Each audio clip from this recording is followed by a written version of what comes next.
Hey guys, tonight we begin with the remarkable lives and incredible resilience of medieval peasants, the everyday heroes who, despite the odds, managed to survive some of the coldest and most brutal nights in history.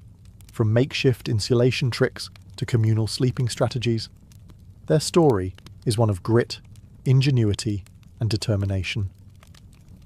So before you get comfortable, take a moment to like the video and subscribe, but only if you genuinely enjoy what I do here. And let me know in the comments where you're tuning in from and what time it is for you. It's always fascinating to see who's joining us from around the world. Now, dim the lights, maybe turn on a fan for that soft background hum, and let's ease into tonight's journey together. When you think of medieval life, you might imagine jousting knights, grand feasts, and merry fairs. But for the average peasant, winter was less about merriment and more about, how do we not die tonight? It wasn't just a season. It was a test of endurance that came around every year, like an especially cruel teacher who didn't believe in second chances. Picture this. You're living in a tiny mud and stick hut, with walls so thin you could probably hear a bird sneeze from outside. No insulation. No windows, unless you count a small hole stuffed with animal skin. And definitely no thermostat wars with your siblings. The inside temperature of your home was usually just a polite couple of degrees above whatever the weather was doing outside. If it was freezing outdoors, it was politely slightly less freezing inside. Congratulations. Nights were the worst. Darkness swallowed everything. The wind howled like an angry ghost, and the fire in the hearth sputtered pathetically, doing its best but mostly just roasting the toes of whoever was sitting closest. If you were on the other side of the room, sorry, you might as well have been camping outside, with worse snacks. Clothing wasn't much help either. Peasants didn't own fancy fur coats or goose-down blankets. You had a couple of rough-spun wool tunics, maybe a cloak that smelled suspiciously of goat, and a hope that layering them would turn you into some kind of human onion. Spoiler, it didn't really work, and forget about snuggling under soft quilts. Beds were often nothing more than sacks stuffed with hay or straw, maybe with a few old rushes thrown in for good measure, and bonus, some fleas for extra company. Luxury, thy name is medieval peasant life. The cold wasn't just uncomfortable, it was dangerous. Frostbite, hypothermia, and general freezing to death were constant risks, especially for young children and the elderly. Every morning that you woke up still breathing was considered a minor miracle, and honestly, worth celebrating. Maybe with a slightly less frozen turnip for breakfast. So yes, surviving a medieval winter wasn't about comfort. It was about gritting your teeth, piling on every piece of cloth you owned, huddling with your livestock, and praying you didn't wake up with icicles hanging off your eyebrows. And the real adventure? It was just beginning. If you think your apartment is drafty because the window doesn't close properly, medieval peasants would like a word. Their homes weren't just drafty. They were basically very enthusiastic wind tunnels with a roof. Most peasant houses were what historians politely call wattle and daub construction. Translation: sticks crisscrossed like a giant basket, smeared with a charming mixture of mud, straw, and animal dung. Yes, dung. They weren't trying to be gross. Dung was a cheap, sticky insulator. Plus, it was always readily available, shall we say. These walls, no matter how lovingly smeared, didn't stand much chance against a proper winter storm. The cold wind found every crack, every gap, and gleefully danced its way into the one-room homes, swirling around and making sure you never got too comfortable. Privacy? Absolutely not. Warmth? Not really. Character building? Definitely. And then there were the roofs. Thatched roofs looked picturesque, sure, but after a few months of rain and snow, they sagged, leaked, and occasionally let in the local wildlife. Nothing says pleasant evening like a squirrel dropping onto your dinner. Windows, if they existed at all, were laughably tiny and usually covered with thin animal hides or wooden shutters. Glass was so expensive that even the lord of the manor probably couldn't afford more than a single tiny pane. And peasants. They were just happy if the wind didn't rip the cowhide right off the wall mid-blizzard. To make matters worse, floors were often just compacted dirt. When it rained or snowed heavily, mud seeped up through the ground, so technically you could say they had indoor water features. Not that they appreciated it. In winter, every step inside your own home could feel like trudging across a frozen marsh. Cold from below, cold from above, cold from inside. It was a three-dimensional assault on your body heat. But medieval peasants weren't the type to whine. They packed gaps with moss, jammed old rags into the worst drafts, and huddled close to each other. Human insulation at its finest. Creativity, stubbornness, and a bit of sheep grease rubbed into the walls were often the only things standing between them and becoming medieval popsicles. Because if your house was falling apart, and your best protection against the elements involved mud and goat hair, well, at least you could laugh about it. Sort of. If your teeth weren't chattering too hard. As if the freezing air wasn't enough, medieval peasants also had to battle a silent enemy rising from below, the frozen ground itself. Floors weren't really floors back then. They were just slightly flatter patches of earth inside your home. Maybe if you were lucky, someone had thrown down some straw or old rushes to give you the illusion of comfort. But make no mistake, you were sleeping one insulted back away from the cold, hard dirt. And oh, that cold was relentless. It seeped up from the earth like an evil little ghost, worming its way through the straw into your bones and straight into your very soul. If you dropped anything onto the floor during a winter night, congratulations, it was now part of the permafrost. Medieval peasants tried to fight this grim battle in a few ways. One method was layering thick mats of straw across the floor. If you could afford it, or more realistically, if you could steal enough of it from your neighbour's field without getting caught, you might have a decent insulating barrier. But straw flattened fast, got mouldy even faster, and added an extra crunchy soundtrack to your already miserable nights. Some homes layered dried rushes onto the dirt instead. Every so often they would throw fresh rushes on top without cleaning out the old ones. Over time, this created a fascinating ecosystem of decomposing plants, fleas, and whatever mystery creatures decided to move in. It was basically medieval carpet padding. If your carpet was alive, slightly damp, and smelled like a wet dog. Beds, for those who had them, didn't solve much. They were usually little more than wooden frames packed with, you guessed it, more straw or hay. Instead of cosy mattresses, you had poking, shifting, crunchy layers that did little against the cold radiating from below. Tossing and turning wasn't about comfort. It was a desperate, awkward dance to keep blood flowing and avoid freezing one side of your body. The truth is, medieval peasants didn't conquer the icy ground so much as learn to live uncomfortably above it. A good night's sleep wasn't about dreams or softness. It was about waking up with all your toes still attached. And if you could pull that off, hey, you were doing better than most. If medieval homes had a single hero during winter, it wasn't the roof, or the walls, or even the brave layers of dirt and dung insulation. It was the hearth, a crackling, stubborn fire pit that served as the only real defence against the cold, the darkness, and the general gloom of medieval life. At the centre of nearly every peasant home was a simple fire. No fireplace with a fancy stone mantel, no neat chimney sweeping the smoke skyward. Instead, you had a basic pit or pile of stones, some half-burned logs, and enough smoke pouring into the room to make you wonder if you were slowly becoming a ham. That's right. Most homes didn't even have chimneys. Smoke just kind of did its best. It drifted out through small holes in the roof, cracks in the walls, or right into your lungs if it was feeling lazy that evening. It wasn't ideal for breathing, or your overall lifespan. But on the bright side, it did a great job of fumigating fleas and other unwanted guests. Who needs pest control when you're marinating in smoke 24/7? The hearth wasn't just about warmth either. It was the kitchen, the light source, and sometimes even the medieval version of a television.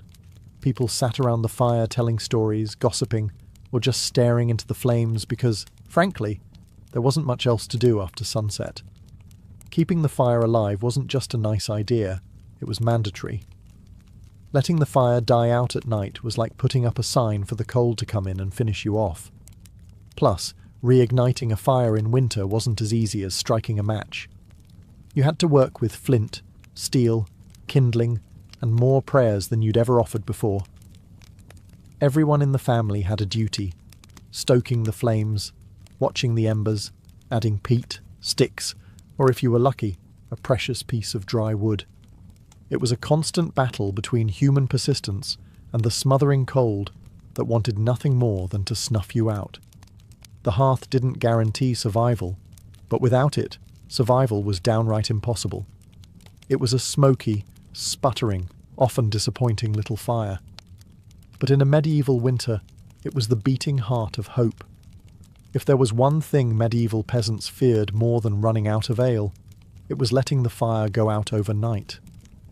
Without that warm, flickering lifeline, the cold would creep in faster than a tax collector after harvest.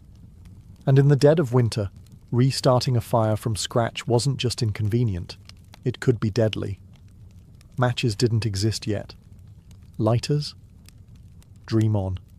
Rekindling a fire meant striking flint and steel together, praying for a single precious spark, and then coddling that spark with tender love and whatever dry kindling you hadn't already burned days ago. Imagine trying to do all this in the freezing dark, half asleep with frozen fingers. Now add a hungry wolf howling in the distance for extra motivation. So peasants got smart. They banked the fire. No, not in a cosy savings account. Banking meant carefully burying the embers under a mound of ash right before bed. The ash acted like a blanket, insulating the glowing coals and keeping them alive, just barely, until morning. If you did it right, you could stroll over at sunrise, poke the pile a little, add fresh wood, and, voila, fire without the frostbite. But if you did it wrong? Well, let's just say mornings got a whole lot colder and a whole lot grumpier. Fire banking was an art, passed down from parent to child like a prized family recipe. Everyone had their own little secrets. Some said use dry ash only, others insisted a bit of dampness was key. Some packed the embers tight, others let them breathe. You could practically start a medieval argument just by suggesting a better fire banking method. It was the ancient version of arguing over barbecue techniques, just with slightly higher survival stakes. Sometimes banking the fire wasn't enough. A howling wind might sneak through a crack and snuff it out anyway, or a clumsy sheep might stumble into the hearth. Yes, it happened. That's why some families took turns getting up in the night to check the coals, basically the medieval equivalent of sleepwalking to the thermostat. In the end, fire banking was less about mastering nature and more about buying just a few more precious hours of warmth. And if you woke up to even a single surviving ember, that was your victory, right there, and enough to face another day of battling the cold. In medieval times, the phrase, "the more, the merrier," wasn't just about parties. It was a winter survival tactic. When the fire sputtered and the freezing winds whistled through every crack, there was one surefire source of warmth, each other. And if that meant sleeping cheek to cheek with your entire family, neighbours, livestock, and possibly a very confused goose, so be it. Forget about personal space. Privacy wasn't even a concept. On the coldest nights, the goal wasn't comfort. It was, don't wake up frozen to the floor. Entire households piled into the warmest corner of the house, wrapped in whatever scraps of cloth they could find, and formed what could best be described as a desperate, snoring, human lasagna. Younger kids squeezed in between parents, grandparents snuggled under the outer layers, and if Cousin Ethel showed up unexpectedly, well, there was always room for one more. If you were lucky, you got to sleep in the middle, where body heat radiated from all sides. If you were unlucky, you were on the edge, the medieval equivalent of sleeping next to the door of a meat locker. And woe to the person who moved too much during the night. You shift once to get comfortable, and suddenly you've knocked Aunt Maud into the freezing draft by the wall. Congratulations, you're now the family villain. Sometimes even bedding was shared. A communal straw mattress that slowly flattened under the nightly weight of multiple generations. And because hygiene wasn't exactly winning any awards back then, let's just say it wasn't the most fragrant sleeping arrangement.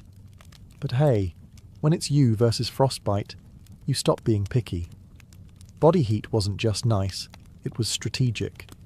Some medieval guides even recommended deliberately arranging the strongest, warmest people on the outside of the group, like human shields against the cold. Babies and frail elders were tucked deep in the centre, treated like the precious little heat generators they were. This wasn't just about survival, though. Over time, it became part of daily life, part of family bonding. Long winter nights huddled together led to storytelling, singing, and undoubtedly some very interesting conversations muffled under a shared wool blanket.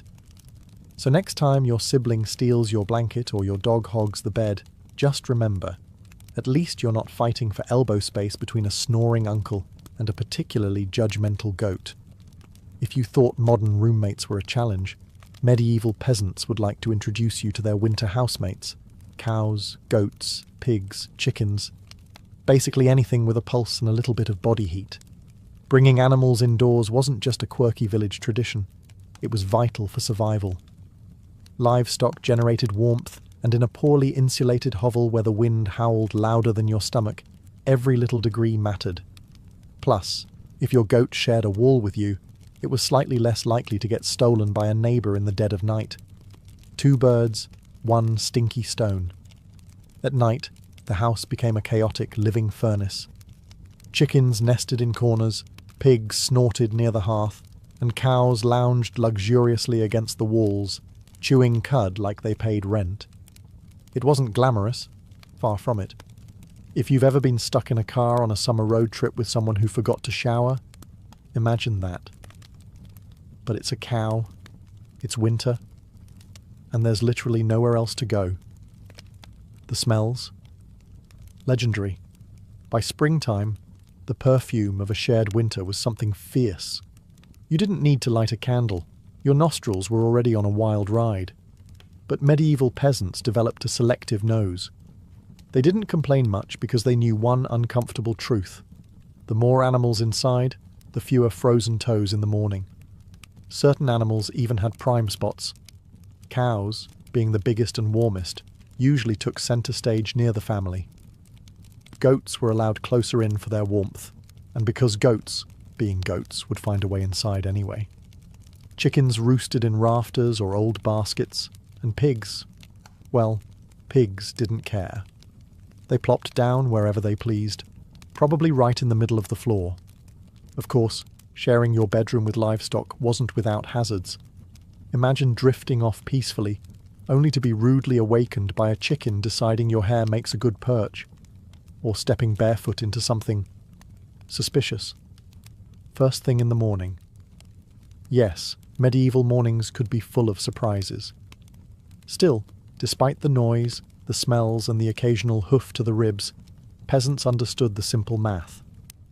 Cold kills, and cows cuddle, whether they want to or not. In the battle against winter's icy fingers, a warm, slightly slobbery cow breath was often the deciding factor between life and death. In medieval winters, fashion wasn't about looking good, it was about not dying. Peasants weren't flipping through the latest trends, they were layering up like they were preparing for battle against the Grim Reaper himself. The rule was simple. If you owned it, you wore it. Sometimes, all at once. First, the basic undertunic, a scratchy, probably not too clean linen shirt. Over that, a thicker woolen tunic, then another, if you had it. Add some leggings that sagged at the knees, a rough cloak draped over your shoulders, and, if you were really lucky, a patched-up sheepskin thrown on top like a prize trophy. Congratulations, you are now approximately 10% warmer and 90% itchier. Boots were a luxury. Many peasants wrapped their feet in layers of cloth or old rags and stuffed them into wooden clogs. If the cold still bit through, well, you just added another rag and hoped you didn't lose a toe. And forget about washing all these layers. Washing your clothes in the middle of winter meant dragging them to a frozen stream, smashing through the ice, and then waiting 2 days for your only shirt to dry, if it didn't just freeze into a tragic shirt cycle. Most peasants wisely decided that smelling like a mix of smoke, sweat and sheep was a small price to pay for not freezing solid. Interestingly, the dirt and grease buildup had a bonus feature: insulation. That grimy layer locked in body heat. It was like a medieval Gore-Tex jacket, just smellier and far less socially acceptable today. Hats, scarves and gloves were prized treasures. A simple woolen cap could mean the difference between making it through the night or waking up with hair frozen to the wall. Gloves were often homemade from whatever scraps of leather or fabric people could scrounge, sometimes looking more like sad puppet costumes than anything fashionable. Children were especially swaddled until they resembled overstuffed turnips, waddling awkwardly around the house. The goal was to trap as much precious body heat as possible. Style? Elegance? Never heard of them. Warmth was the real medieval flex. So, the next time you complain about layering up for a chilly day, just remember: medieval peasants walked around wearing half their wardrobe at once, looking like lumpy laundry bags, and counting themselves lucky for it. In the medieval peasant playbook, dirt wasn't just something you scrubbed off. It was practically a survival tool. As it turns out, getting grimy wasn't a sign you'd given up on life. It was tactical, strategic, dare we say, genius. See, winter posed a very specific problem: heat loss. Clean clothes, especially freshly laundered linen, were surprisingly terrible at keeping you warm. They were breathable, sure, but when the air temperature hovered somewhere between hypothermia and instant regret, breathable wasn't exactly a selling point. That's where dirt came in. As peasants trudged through day after day without washing their clothing, layers of grime, natural body oils, and good old-fashioned mud began to build up on their tunics, cloaks, and leggings. Over time, this natural armour clogged the tiny gaps in the fabric, making clothes more wind-resistant. It was like medieval weatherproofing, just smellier. Sure, you smelled like a goat who lost a bet, but guess what? You were warm. In fact, some medieval folks believed that washing yourself too often in winter could actually make you sick. Better to keep that protective, holy filth barrier intact.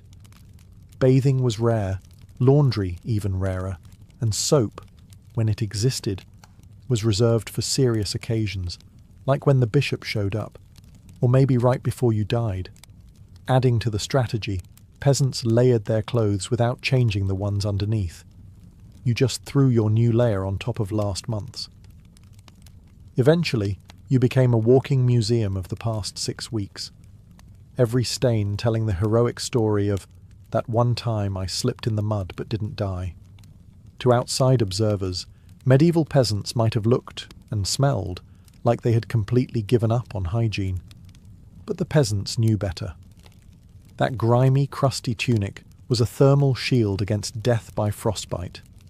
It wasn't glamorous, but neither was freezing to death because you wanted to smell like flowers. Besides, in a world where literally everyone stank to high heaven, you weren't offending anyone. Nose blindness was practically a way of life. So yes, in medieval winters, filth wasn't failure. It was fashion. It was function. And if you had a thick, greasy outer layer by February, you, my friend, were winning at life. If you thought medieval peasants spent their winters tucked into plush feather beds with embroidered quilts, think again. The reality was a bit more rustic. And by rustic, I mean, let's sleep on a pile of dead plants and hope for the best. Beds, in the medieval peasant world, were usually a rough wooden frame, if you could afford one, covered with a big sack stuffed full of straw, hay, or old rushes. That's it. No memory foam, no orthopedic support, no 5-star hotel experience. Just a crunchy, lumpy, slightly pokey mess that smelled faintly of barnyard and regret. Every toss and turn in the night brought a delightful soundtrack of crinkling straw, and the occasional sharp jab from a rogue stalk. Some peasants even skipped the wooden frame altogether and just threw the straw straight onto the dirt floor, creating a luxurious, ground-level sleeping experience that modern influencers would probably rebrand as earth-connected slumber. The straw mattresses weren't just uncomfortable, they were temporary. Over time, the straw flattened, grew mouldy, attracted bugs, and generally turned into a biological hazard zone. Changing the straw was a big event, usually done a few times a year if you were diligent, or whenever your bed started actively moving without your permission. Rushes were a popular alternative. These long grasses were spread thick on the floor, sometimes mixed with herbs like lavender or rosemary to mask the overwhelming odour livestock aroma of daily life. Fresh rushes smelled lovely, for about a day. After that, they became part of the muddy, trampled landscape inside the house, blending seamlessly with dirt, food scraps, and whatever else wandered in. And let's not forget the bedfellows. Fleas, lice, and other charming critters loved straw bedding almost as much as the peasants did. If you woke up scratching more than you slept, congratulations. You were living the authentic medieval experience. Despite the hardships, these humble beds were lifesavers. Piles of straw provided a crucial insulating layer against the frozen earth, and clumping together atop them created pockets of shared body heat, medieval central heating at its finest. So, next time you sink into your soft, supportive mattress, just remember, somewhere out there, a medieval peasant is looking down at you from history, grinning through a mouthful of missing teeth and saying, "Must be nice." When you live in a house made of sticks, mud, and optimism, you quickly learn that winter breezes aren't just a nuisance, they're personal attacks. Medieval peasants didn't just fight the cold from the outside, they fought it from inside their own homes, armed with nothing but whatever they could cram into the cracks. And trust me, there were a lot of cracks. Walls warped, mud crumbled, thatch sagged. The cold seemed to find new places to sneak in every night, like a mischievous poltergeist with a grudge. Sealing up the house became an art form. Peasants stuffed gaps with moss, straw, scraps of old cloth, bundles of dry grass, and sometimes even animal hair. If it was soft, squishy, or vaguely insulating, it was jammed into a hole somewhere. Some particularly determined souls daubed extra layers of mud and dung over the outside of their walls as an annual winter project. Imagine standing there in freezing weather, slapping cold manure onto your own house while muttering, "This is fine, this is luxury." Because in a way, it was. Roof leaks were another battlefield. Thatch, while cheap and plentiful, wasn't exactly waterproof, especially after a few seasons of rain and snow. Peasants would plug holes in the roof with spare bits of cloth, bundles of reeds, or, in moments of true desperation, chunks of turf stolen from the nearest field. Every home eventually started to look like a slightly sad patchwork quilt made by someone who gave up halfway through. Doors? Windows? If you had them, you were lucky. But even then, they were little more than wood planks hung by iron nails and sheer stubbornness. Window holes were often covered with animal hides or thick cloth soaked in animal fat to block out the worst drafts, and add a bonus aroma of mystery meat to the living space. Every night was a battle between human ingenuity and the relentless, sneaky cold.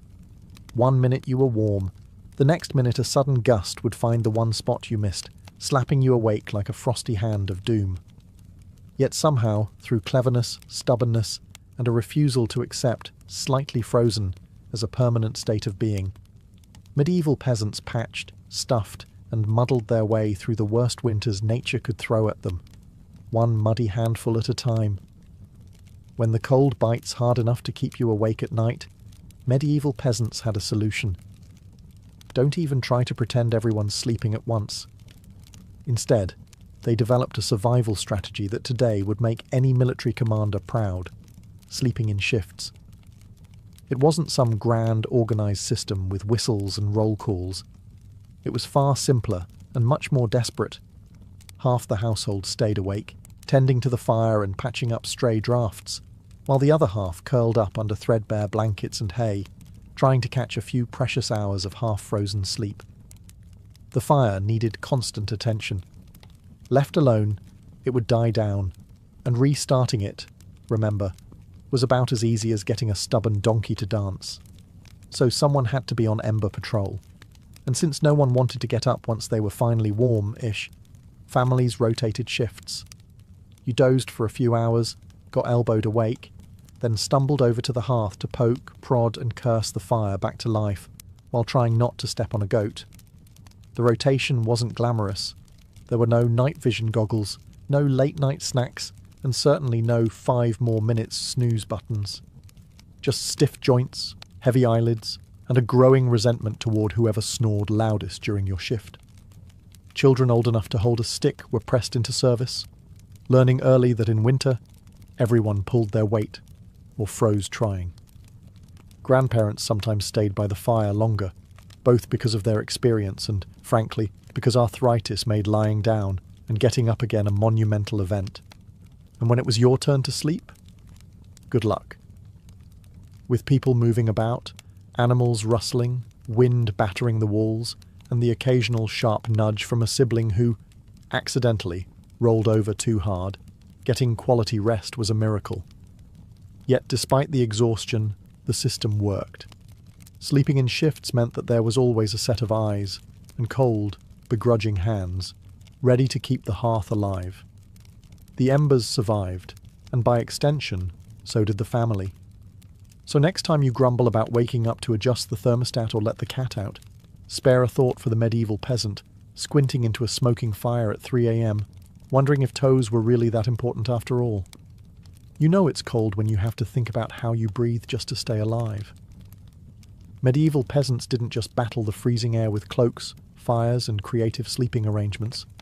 They even adjusted the way they inhaled and exhaled to survive the night. The problem was simple. Deep, open-mouthed breathing pulled icy air straight into your lungs.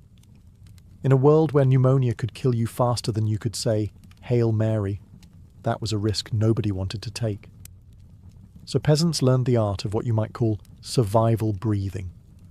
Instead of sucking in huge gulps of air like they'd just run a marathon, they kept their breathing shallow, slow, and, most importantly, through the nose.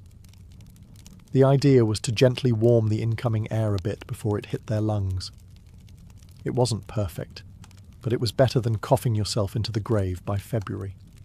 If you accidentally took a big mouthful of cold air, congratulations. You just bought yourself a ticket to a week of hacking up bits of what felt like your soul, with no doctors in sight, and grandma treating you with hot onion tea and firm prayers. Some people even tucked parts of their cloaks, shawls, or rags up over their faces while they slept, creating a makeshift breath-warmer barrier. Of course, this also meant you ended up with a damp, slightly soggy fabric patch clinging to your mouth by morning, but hey, it beat freezing from the inside out. Children were taught these tricks early on. Parents would scold little ones for panting like dogs, indoors during the cold months. And honestly, between strict breathing lessons, itchy wool layers, and sleeping next to an aggressively gassy goat, medieval childhood winters were character building on a whole different level. At night, tucked into straw bedding under piles of cloaks, and next to a gently steaming cow, breathing became an art form. Slow, steady, nose only, and as minimal as humanly possible, like some grim medieval version of a yoga retreat, only with more frostbite and fewer inspirational quotes.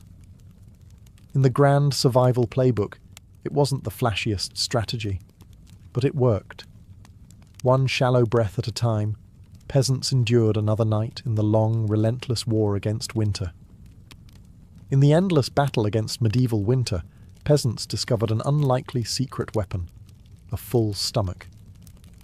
Turns out, one of the best ways to fight off the cold wasn't another scratchy wool cloak. It was stuffing yourself with something hearty and heavy right before bed. Calories meant warmth. The more your body had to digest, the more it heated itself up doing the work. It's basic medieval thermodynamics.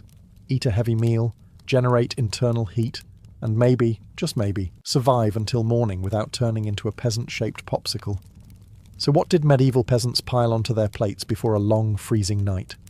Think thick stews, heavy with root vegetables like turnips, onions and parsnips. Grains were lifesavers too.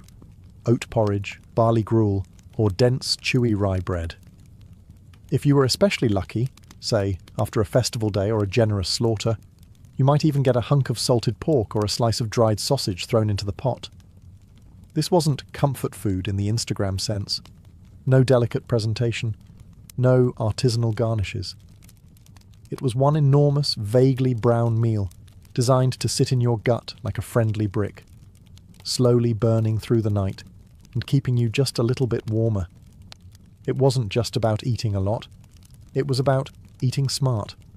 Foods that took longer to digest provided a slow, steady trickle of warmth. Fatty foods were particularly prized, not just for the energy they provided, but because fat burns slower than lean meat. A belly full of stew, bread, and a questionable amount of lard. Peak medieval winter luxury. Parents made sure even the pickiest children ate heartily. Nobody cared if little Thomas didn't like turnips. You ate the turnips, or you shivered through the night thinking about how much you missed the turnips. Harsh but effective parenting. Medieval style. Of course, heavy nighttime eating came with its own hazards. You might be warmer, but you were also risking a night of vivid, bizarre dreams, fueled by a stomach trying desperately to process an entire field's worth of cabbages. Was it worth it? Absolutely. Because in the end, peasants weren't aiming for a Michelin star meal. They were aiming to survive. And if that meant going to bed full, bloated and breathing gently through your nose next to a steaming cow, well, that was just another night in the ongoing quest to see another frosty sunrise. Long before electric blankets and fancy heated mattress pads, medieval peasants had to get creative if they wanted a little extra warmth at bedtime. And that's how the humble haybox and the ever-glamorous heated stone became winter's unsung heroes.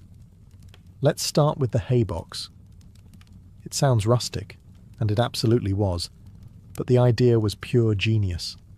Peasants would take a sturdy wooden box, line it thickly with hay, and use it to store food that had been cooked earlier, keeping it warm for hours. Leftover stew, hot porridge, toss it into the hay box, cover it up, and it stayed hot enough for a late-night snack without needing to risk reigniting the fire. Medieval slow cookers, basically. But peasants didn't just stop at food. They realised if hay could trap the heat from a stew pot, it could also trap the heat from something even better. Rocks. Enter the era of the heated stone. Before heading to bed, someone, probably whichever unlucky child lost the family argument, would grab a flat stone and chuck it into the heart of the hearth fire. After roasting it until it was nearly too hot to touch, a fine line between helpful and third-degree burn, they'd fish it out using a stick or some old tongs. The stone, still radiating blissful warmth, would be carefully wrapped in rags, tucked into an old piece of cloth, or jammed into a clay pot, then slipped under the hay in the mattress or down at the foot of the bed. A medieval heating pad, ready to do battle against the frozen earth. Of course, there were risks. If you didn't wrap the stone properly, congratulations. You now had a small, localized house fire. And if you dropped it on your foot, well, let's just say winter injuries weren't always caused by slipping on ice. But when everything went right, that stone provided precious, comforting warmth that could last for hours. It wasn't luxurious, but when you lived in a half-frozen hut, luxury was defined as not waking up with icicles dangling from your nose. In the grand arsenal of medieval winter survival, a hot rock tucked into some hay might not sound glamorous, but for peasants clinging to whatever heat they could find, it was a tiny miracle. In a medieval peasant's home, the hearth wasn't just where you cooked dinner. It was practically a family member. A temperamental, smoky, sometimes uncooperative family member, sure, but still absolutely essential to survival, especially when it came time to sleep. The closer you were to the fire, the better your odds of waking up unfrozen. That meant sleeping arrangements were less about personal preference and more about strategic positioning. Infants, the elderly, and anyone sick or frail got first dibs on prime hearth real estate.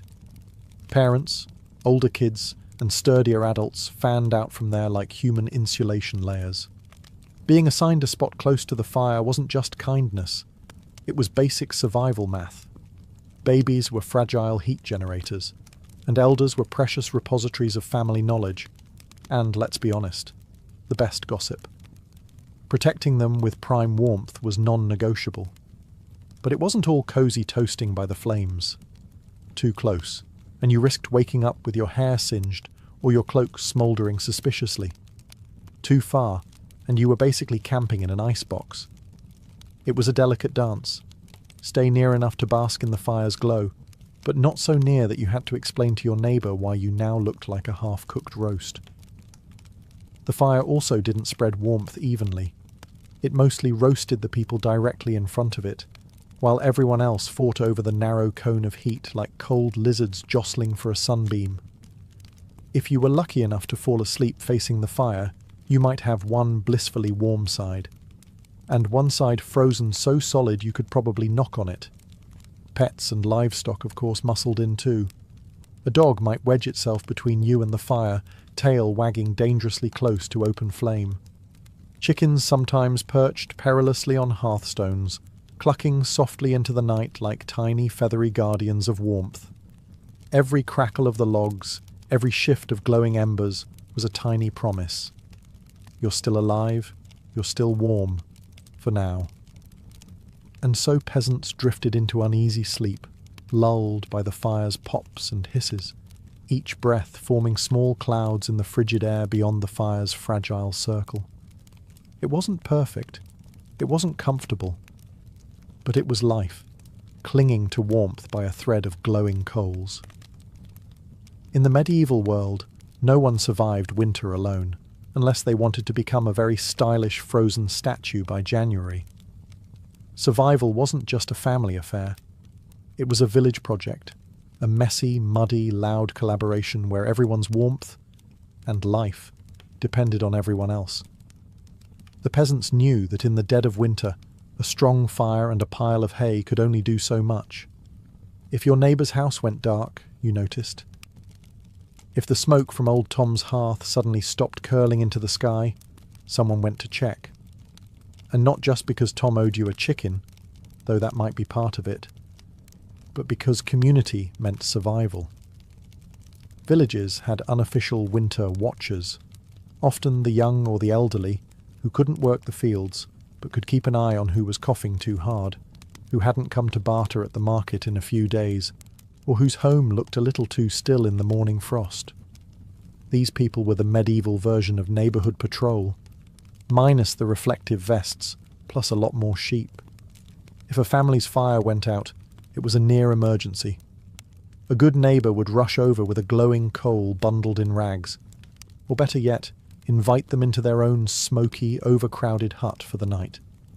Yes, it meant squeezing an extra 4 bodies into an already cramped space, but it was better than finding frozen friends come spring thaw. Communal food stores played a role too. During especially brutal winters, villages sometimes pooled their last salted meat, grain, and dried vegetables. It was grim charity. No one had much, but a few communal meals could be the difference between staggering into spring or not. Even children understood the stakes. They helped deliver wood, shared embers, and ran urgent messages when someone needed help. No one was too small or too tired when winter came knocking. Sure, medieval villages weren't all sunshine and hugs. Feuds happened. Disputes over land, goats, or who borrowed whose good cooking pot never really went away.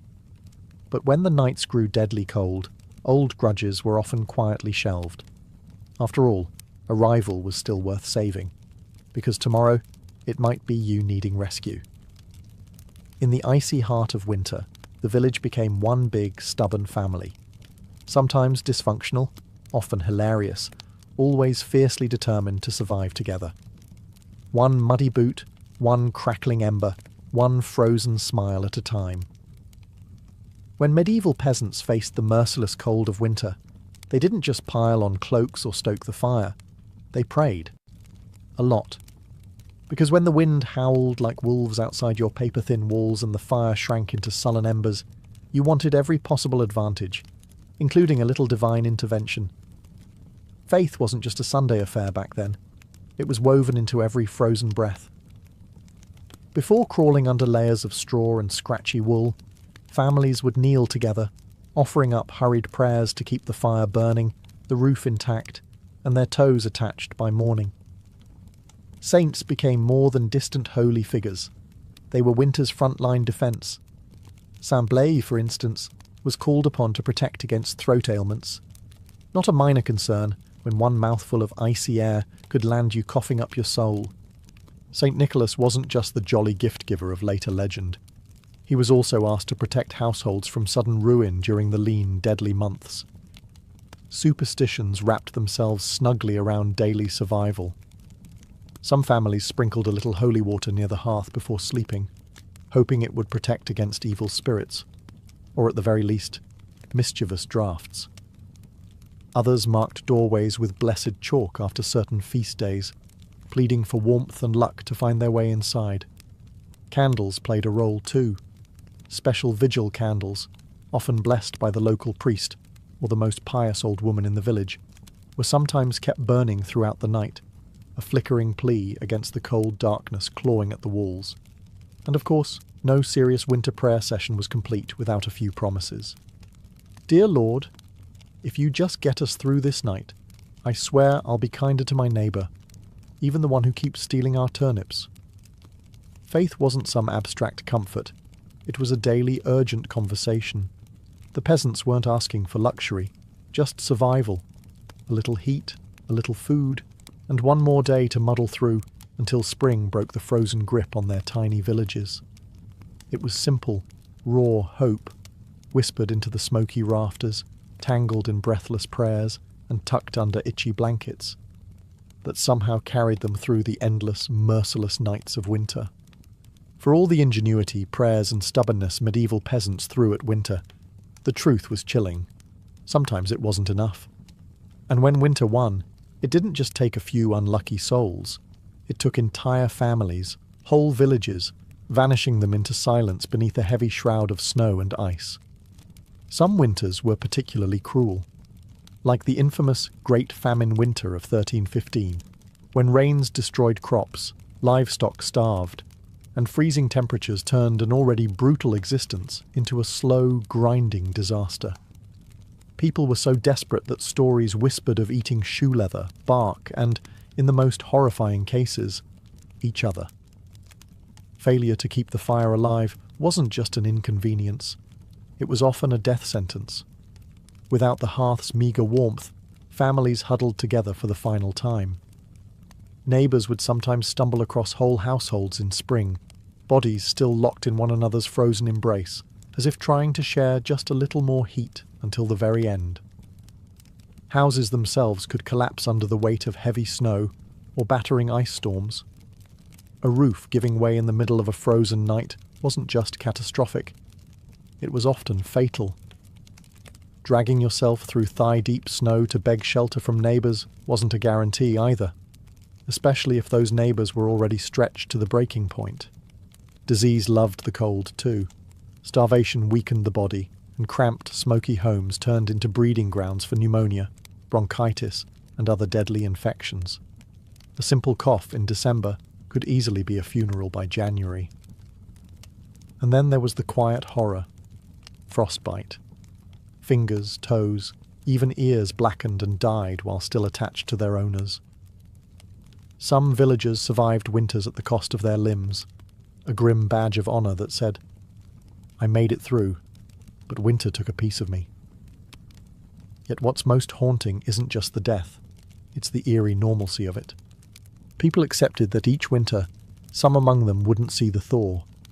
Death wasn't unexpected. It was just another neighbour at the door, wrapped in frost, waiting its turn. Even amid the bitter cold and constant threat, medieval peasants pressed on, stubborn, grieving, clinging to life. Because as long as there was one ember left in the hearth, one breath hanging in the frozen air, there was still a fight worth fighting. When we look back at medieval peasants, those muddy, frost-bitten survivors of endless winters. It's tempting to see only their hardships, the cracked hands, the frozen toes, the smoke-choked huts. But buried beneath all that struggle is something far more powerful, a legacy of raw, stubborn ingenuity and unbreakable endurance. They didn't have central heating, thermal jackets, or cozy memory foam mattresses. They didn't even have the luxury of assuming they'd survive until spring. But what they did have, and what they left behind, was the blueprint for resilience. Every hay-stuffed mattress, every hand-banked fire, every moss-crammed wall gap was a testament to human creativity under pressure. Faced with impossible odds, they didn't collapse in despair. They adapted. They learned from the land, from each other, and from the bitter lessons carved by each brutal winter. Their communities were built on more than shared land. They were built on shared survival. They taught each other to watch over the sick, to pool resources when food ran low, to trust that helping a freezing neighbour today meant someone might help you tomorrow. They lived by the understanding that no one beats winter alone.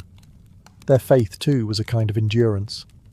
They wove prayers into their daily lives, not just out of fear, but out of hope. Fragile, stubborn hope that tomorrow might be a little warmer, a little brighter. Hope that after 100 dark nights, spring would come again, and life would find a way to push through the frozen ground. And somehow, it did. Because of their sacrifices, because of their unglamorous victories, surviving one more night, one more storm, future generations thrived. Bit by frozen bit, they pushed humanity forward, enduring winters their ancestors could barely survive, until warmth and comfort became common expectations instead of distant dreams. Their blood, sweat, and ingenuity are stitched invisibly into the lives we live now. Every cozy blanket, every warm house, every lazy winter evening spent sipping tea under soft lights. All of it is the end result of countless medieval peasants refusing to give in to the cold. So the next time the wind howls outside your double-paned window, maybe spare a thought for them. The nameless, fearless ones who turned shivering survival into a living legacy. One ember, one breath, one stubborn heartbeat at a time. Anne Boleyn didn't come into the world with a crown on her head or armies at her feet. Born around 1501, likely at Blickling Hall or Hever Castle, she was the daughter of Thomas Boleyn, an ambitious diplomat, and Elizabeth Howard, a noblewoman with powerful family ties. In the grand scheme of Tudor society, Anne's birth barely stirred a ripple. Yet from these modest beginnings, something extraordinary was taking root. A life that would one day tilt the course of English history. From an early age, Anne was set apart not by her wealth, but by her mind. She was clever, spirited, and, by all accounts, magnetic. Recognizing her potential, her family sent her abroad to the continent, where her education truly began. First, she served Margaret of Austria in the glittering court of the Netherlands, an experience few English girls could dream of. There, Anne absorbed the art of diplomacy, refined manners, and the subtle dance of European politics. But it was in France that Anne's brilliance was truly polished. She spent years in the sophisticated courts of Queen Claude and Queen Marguerite of Navarre, learning the language of influence, elegance, flirtation, wit. While other young women perfected their embroidery, Anne mastered conversation, intrigue, and the art of commanding attention without ever seeming to seek it. By the time she returned to England in the early 1520s, Anne was something rare. A woman who could rival the sophistication of continental courtiers while carrying the ambition of a rising English house. She wasn't a classic beauty. Even her admirers admitted as much. But she was arresting. Dark eyes that sparked with intelligence, a quick, musical voice, a way of moving that suggested purpose just barely concealed beneath layers of courtly grace. Anne didn't just enter rooms, she changed their gravity. At a time when a woman's fate was often sealed by birth and marriage, Anne refused to drift quietly into obscurity. She had seen the power that charm and intellect could wield in foreign courts, and she intended to use that knowledge at home. Anne Boleyn was still a young woman then, clever, ambitious, untested. But history was already beginning to stir around her. The girl who returned to England was no longer just Thomas Boleyn's daughter. She was a player in a larger game, one that would soon engulf the crown itself. When Anne Boleyn returned to the English court, she was unlike anyone the nobility had ever seen. In a world full of pale-faced, modest English roses, Anne was a thunderstorm, electric, unpredictable, impossible to ignore. Her dark hair, bold eyes, and quick, sharp wit set her apart from the gentle, obedient ladies who filled the court of King Henry VIII. At first, she played the role expected of her, a maid of honour to Queen Catherine of Aragon. But even in the Queen's shadow, Anne's presence flickered like a candle too bright to snuff out. She danced gracefully, spoke French with the ease of a native, and laughed with a confidence few women dared display. Men noticed. Women gossiped. The court buzzed quietly about the striking Boleyn girl. It wasn't long before she caught the most dangerous attention of all, the king himself. Henry VIII was no stranger to flirtation. His court was a playground of whispered promises and secret liaisons. But Anne was different. She didn't swoon at his compliments or fall eagerly into his arms like so many others had. She teased. She challenged. She refused. Henry, a man used to instant adoration, was captivated. The more Anne held him at arm's length, the deeper he fell. Letters passed between them, filled with declarations of love, frustration, longing. Henry offered her the role of royal mistress, the most powerful unofficial position at court. Anne, astonishingly, said no. She would not be just another conquest, a forgotten mistress lost to time. If Henry wanted her, he would have to make her his wife. It was a gamble so audacious that it stunned the court. After all, the king was already married. His queen, Catherine, was beloved by the people and fiercely protected by her nephew, the Holy Roman Emperor. The church itself would have to be defied for Henry to claim Anne. But Anne didn't flinch. She had lived in the courts of Europe, where queens wielded soft power from behind lace fans and painted smiles. She knew ambition was a dangerous game, but it was a game she intended to win. Standing in the candlelit halls of the English court, Anne Boleyn made her choice, not to be merely admired, but to change her destiny, and England's, forever. What began as an intense flirtation between King Henry VIII and Anne Boleyn soon spiralled into a national crisis. Henry wasn't merely besotted, he was obsessed. And in his obsession, he was willing to tear apart everything England had known for centuries. The king's desire to marry Anne hit a small snag, namely, he was already married to Queen Catherine of Aragon. Catherine, dignified and resilient, refused to quietly step aside. She had been Henry's faithful wife for 2 decades, and in the eyes of God and the English people, she was the rightful queen. Divorce wasn't just scandalous, it was almost unthinkable. But Henry was determined. He convinced himself, and tried to convince everyone else, that his marriage to Catherine was cursed because she had once been married to his brother, Arthur. Never mind that the Pope had granted special permission for their union years ago. Henry now insisted that his soul was damned unless he annulled the marriage. Anne, for her part, knew better than to appear too eager. She kept herself just out of reach, alternately encouraging Henry's hopes and maintaining her distance. Every glance, every word was measured. She wasn't merely aiming for marriage. She was positioning herself to become Queen of England. The court erupted into whispers and factions. Some noble families eagerly courted Anne's favour, seeing the winds of power shifting. Others clung fiercely to Queen Catherine, horrified at the idea of Anne replacing her. Diplomats wrote desperate letters back to Rome. Foreign monarchs threatened retaliation. Henry's own advisers shifted uneasily, sensing the ground trembling beneath their feet. As months turned into years, Henry's frustration grew. He bombarded the Pope with petitions, manoeuvred his lawyers into finding loopholes, and slowly began to realise that the church would not bend easily. Catherine had powerful allies, including her nephew, Emperor Charles V, the most powerful man in Europe. Still, Henry pressed on, defying advice, tradition, and increasingly, the law itself.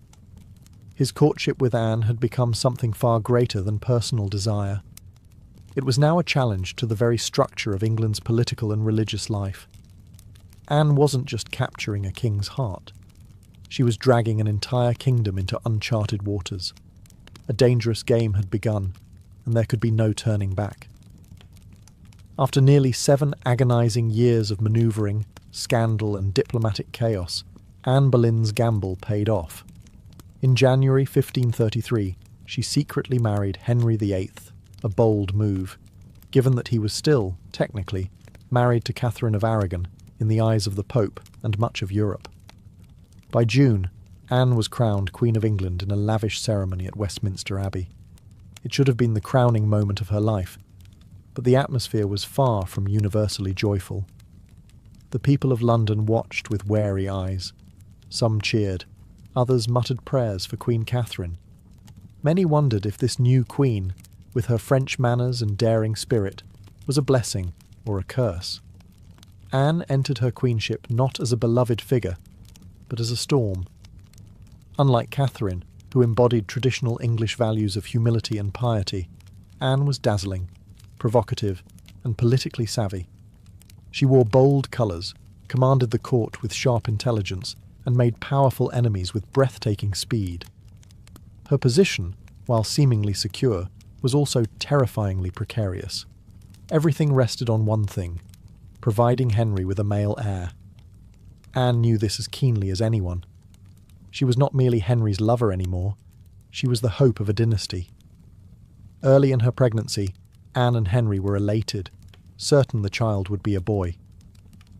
But in September 1533, Anne gave birth to a daughter, Elizabeth.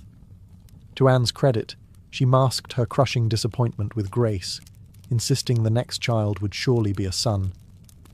Henry, however, was less composed. His eyes, once full of adoration, now flickered with doubt. Still, for a time, Anne's star burned brightly.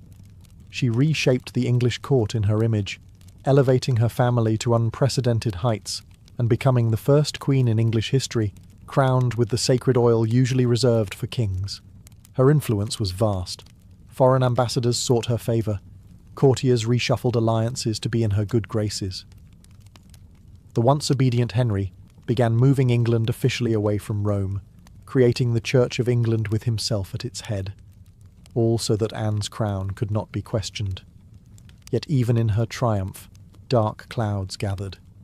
Friends whispered behind their hands, rivals circled, waiting, and Henry, fickle and restless, was already beginning to look beyond the brilliant woman who had rewritten the kingdom for him. Anne had won the throne, but keeping it would demand more than charm, ambition, or even love. Anne Boleyn had climbed higher than almost any woman of her time. But the higher you rise, the harder the fall. Almost from the moment she placed the crown on her head, the cracks in her world began to show. At the heart of Anne's struggles was the pressure to produce a male heir. Her first child, Elizabeth, though bright and healthy, was not the son Henry VIII had hung his dynastic hopes upon, and the clock was ticking. Anne suffered multiple pregnancies in quick succession, but heartbreak followed. Miscarriages that left her physically weakened and emotionally battered. Each lost child chipped away at the foundation she had built. Henry, once passionately devoted, began to pull away, his disappointment carving rifts between them. Anne, never one to suffer in silence, argued, demanded, fought to keep her place. But Henry, a man who prized obedience as much as beauty, grew tired of her sharpness, her defiance, the very fire that had once drawn him in. Outside the royal chambers, enemies were gathering like wolves. Many nobles who had tolerated Anne's rise with gritted teeth now openly schemed for her downfall. Catherine of Aragon's supporters never forgave Anne for what they saw as theft and sacrilege. Even commoners whispered against her, calling her the Great Whore, blaming her for the schism with Rome and the heavy-handed changes that followed. And then came Jane Seymour. Quiet, demure, everything Anne was not. Jane captured Henry's wandering attention just as Anne's influence began to wane. Where Anne had dazzled him with brilliance and challenge, Jane offered soothing compliance. It was a dangerous shift, and Anne, perceptive as ever, saw it happening. She tried to reclaim her position, lavishing attention on Henry, promising more sons, begging for patience. But the king, ever fickle, had already begun imagining life without the woman for whom he had once torn a kingdom apart. Anne's political enemies, including Thomas Cromwell, once her ally, sensed the changing tide. They began laying the groundwork for a campaign of destruction, quietly gathering accusations, rumours, and witnesses. The woman who had played the dangerous game of ambition so masterfully was now losing ground. Anne had won her crown through cunning and courage. But in the brutal, shifting world of Henry's court, past victories meant little. Only fresh success mattered, and Anne's enemies were sharpening their knives. The queen who had shattered a kingdom would soon see how quickly a kingdom could shatter her. Anne Boleyn's enemies didn't attack her with armies or swords. They came with whispers, secrets, and carefully sharpened lies. In the back rooms of court, betrayal was brewing. Silent, patient, deadly. Thomas Cromwell, once Anne's greatest ally in the English Reformation, had turned against her. Their alliance had been built on mutual ambition, but now their interests clashed. Anne wanted reforms to help the poor and limit the power of greedy nobles. Cromwell wanted stability, favour with Henry, and no interference. Anne's boldness had made her dangerous. And in Henry's fickle heart, love had curdled into irritation, suspicion, and cold detachment. Anne had few true friends left. Even her charm, once her greatest weapon, now grated against the court's hunger for a gentler, more pliable queen. And Jane Seymour, quiet and calculating, waited just out of sight, the perfect contrast to Anne's fading fire. It was Cromwell who moved first. Knowing Henry was restless, knowing that the king wanted an exit but lacked a convenient excuse, Cromwell offered a solution. What if Anne could be removed, not by divorce, which would humiliate Henry, but by disgrace? The accusations were wild, monstrous even. Adultery, incest, conspiracy against the king. Anne, the proud, brilliant queen, painted as a betrayer, a temptress, a threat to the very crown she once redefined. Cromwell carefully gathered evidence, coaxing confessions under torture, twisting courtly flirtations into damning testimony. Several men, including Anne's own brother, George Boleyn, were arrested. The charges made little sense. They were riddled with contradictions and impossibilities. But in Henry's court, truth was whatever the king needed it to be. Anne, sensing the tightening noose, fought desperately. She appealed to Henry's memory, to the love they had once shared. But it was no use. The man who had once torn England apart for her now refused to meet her eyes. In May 1536, Anne was arrested and taken to the Tower of London.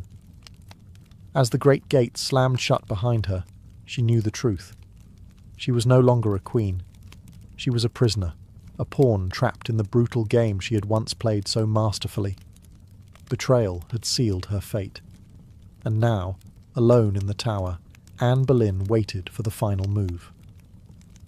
Anne Boleyn stood in the great hall of the Tower of London, facing a tribunal of nobles, many of whom owed their very titles and fortunes to her rise.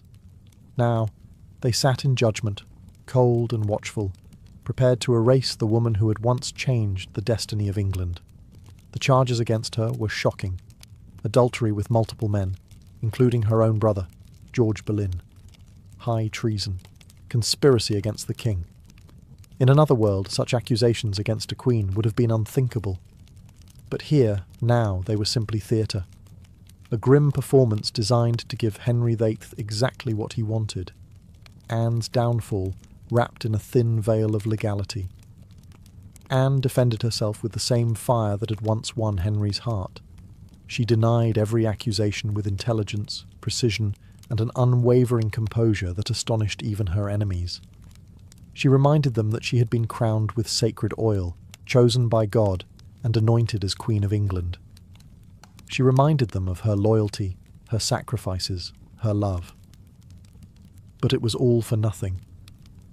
The verdict had been decided long before Anne set foot in the courtroom. The trial was a spectacle for the court and for the people, a public unmaking of a once unbreakable woman. Witness after witness, many coerced or bribed, spoke damning words. Dates and places contradicted each other. Evidence was flimsy when it existed at all. But the truth was irrelevant now. Anne was found guilty. Her brother George and the other men accused with her were sentenced to death as well.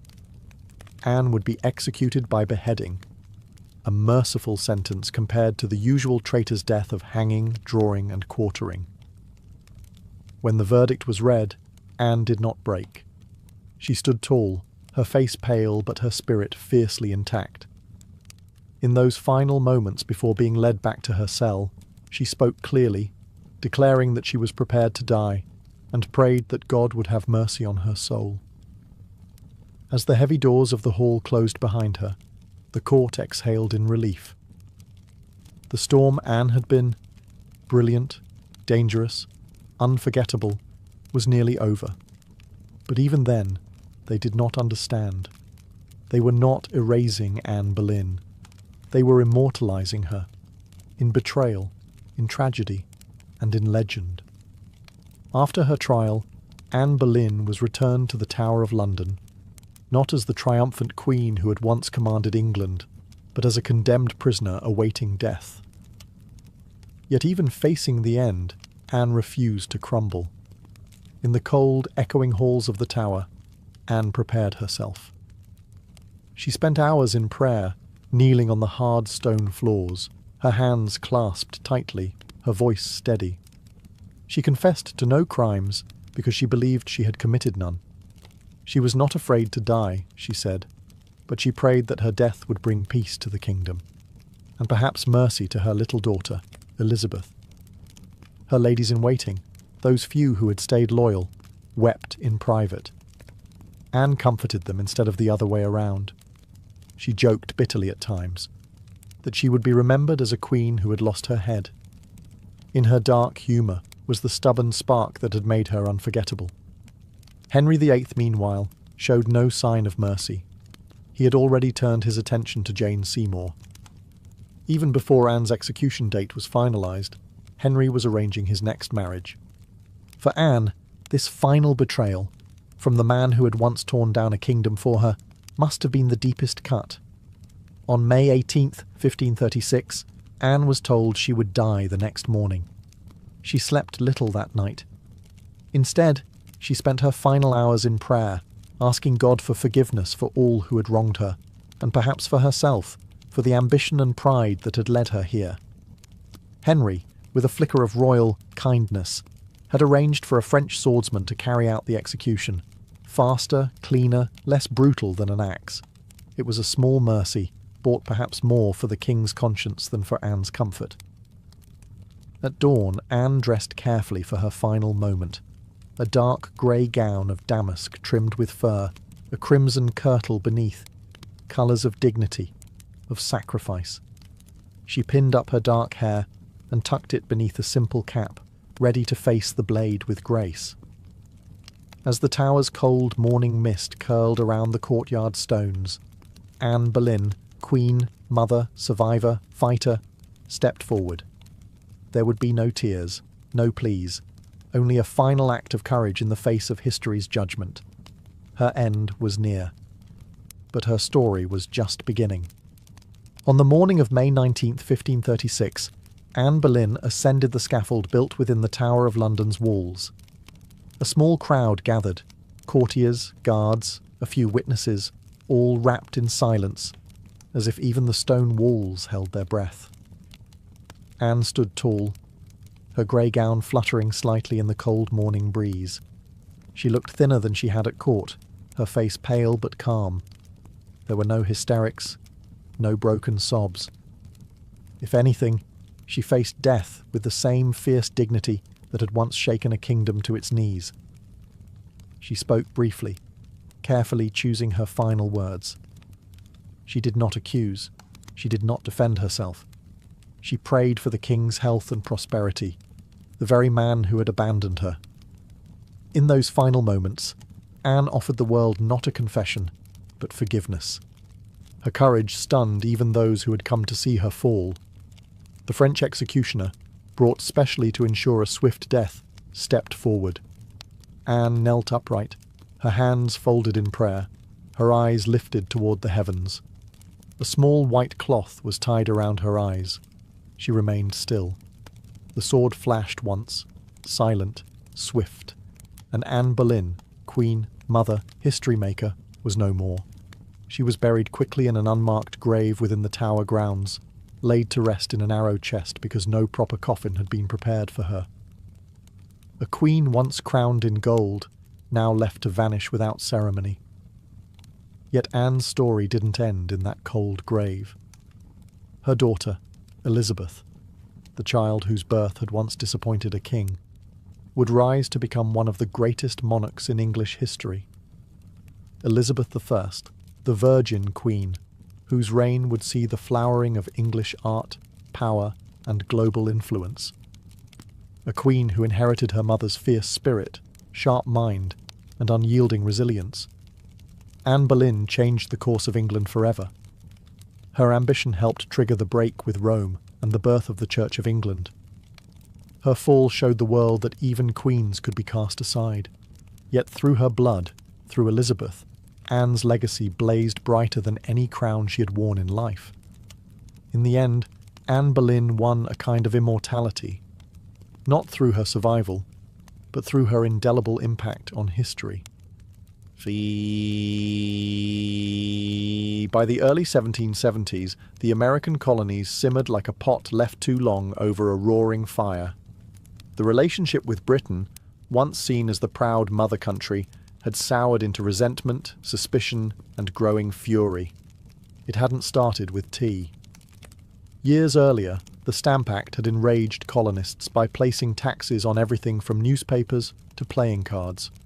That was followed by the Townshend Acts, taxing essentials like paper, glass, and paint. Each new law, passed thousands of miles away by a parliament in which the colonists had no representation, was like another spark landing in dry brush. At first, the anger showed itself in polite petitions and fiery pamphlets. Colonial assemblies drafted formal protests. Merchants organised boycotts. Writers like Samuel Adams and John Dickinson filled newspapers with passionate arguments about liberty and rights. But as time wore on, frustration deepened into something darker. A slow realisation that Britain wasn't listening. Worse, Britain didn't care. Many colonists clung to the hope that if they just made enough noise, if they just reasoned hard enough, Parliament would repeal the taxes. And sometimes they did. The Stamp Act was famously repealed after loud colonial protest. But every small victory was followed by new legislation, new taxes, new insults. It wasn't about the money. It never really was. The taxes themselves were modest by British standards. What infuriated the colonists was the principle. They were being taxed without consent, treated as subjects rather than citizens, ruled like distant possessions rather than partners. Boston, more than any other city, became the beating heart of resistance. The Sons of Liberty, a secretive, fiery group of patriots, grew louder and bolder.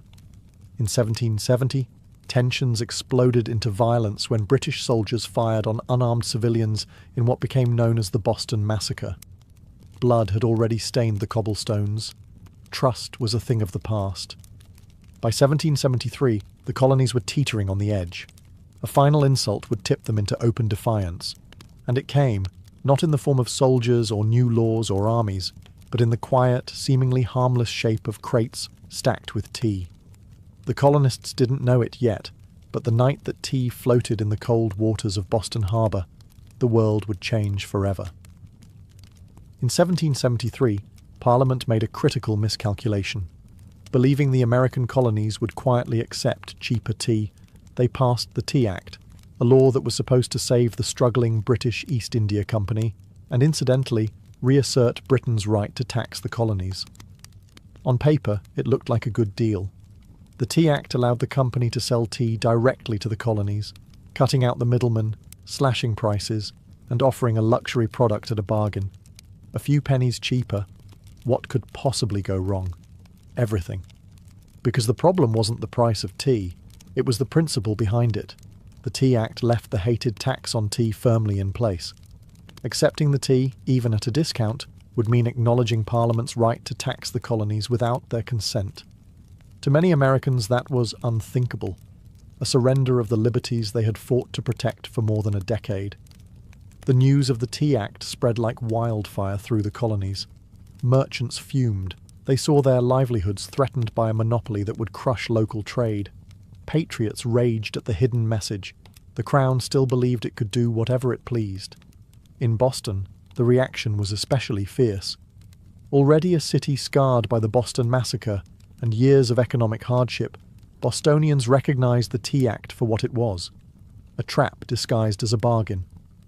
Refusing the tea became a matter of honor, a litmus test for loyalty to the cause of liberty.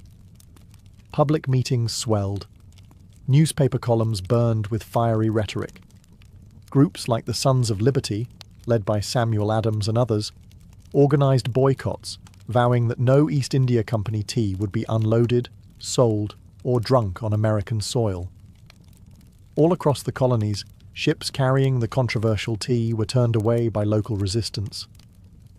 In ports from New York to Charleston, the message was clear. We will not be bought.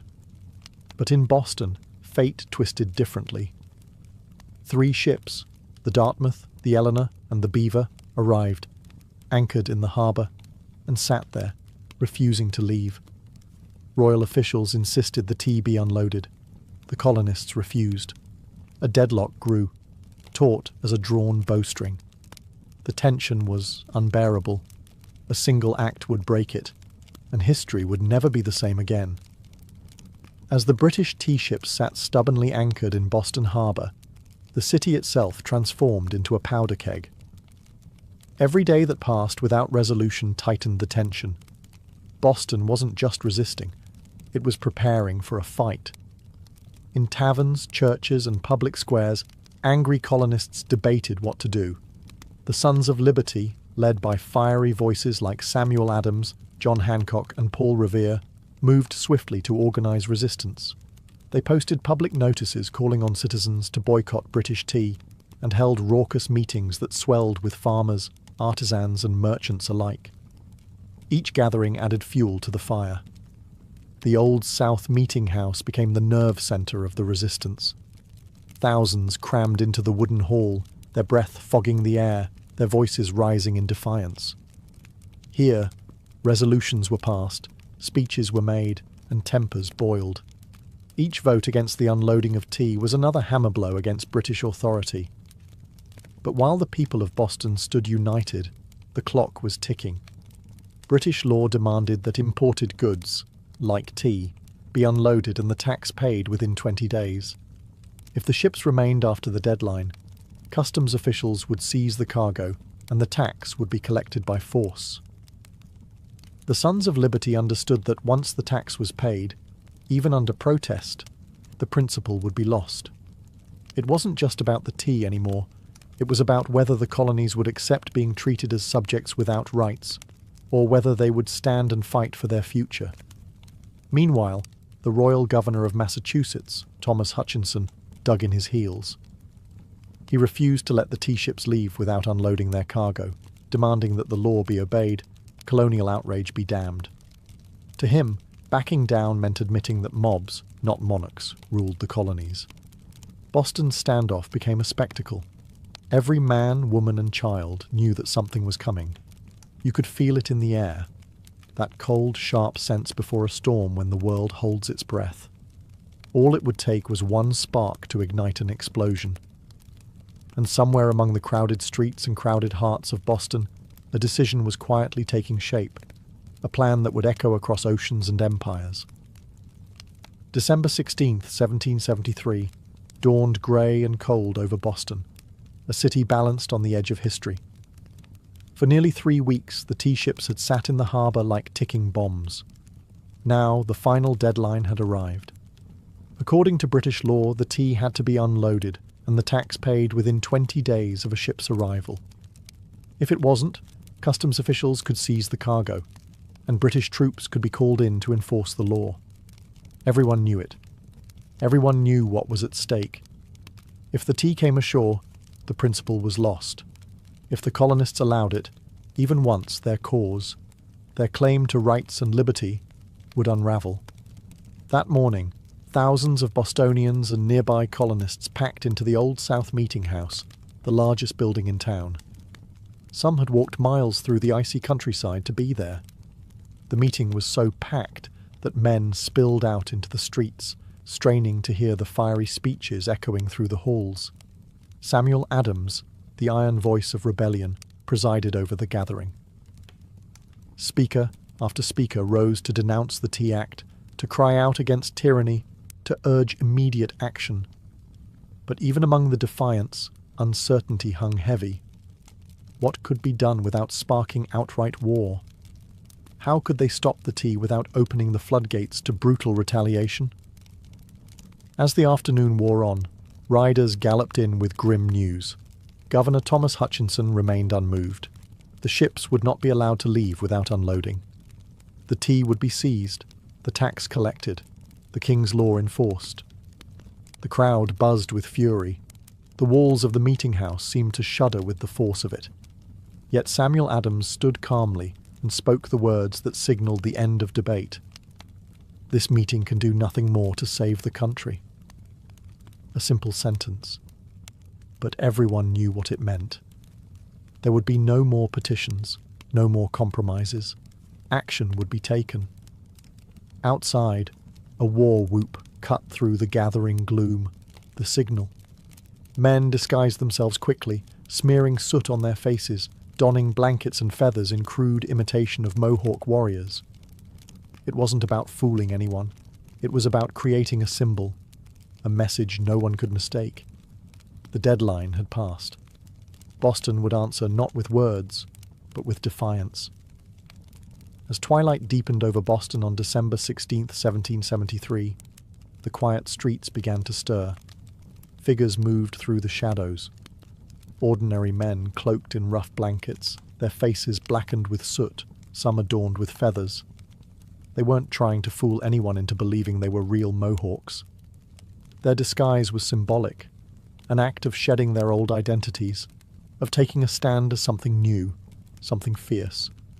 By the dozens, they made their way to Griffin's Wharf, where the 3 tea ships, the Dartmouth, the Eleanor, and the Beaver, lay anchored.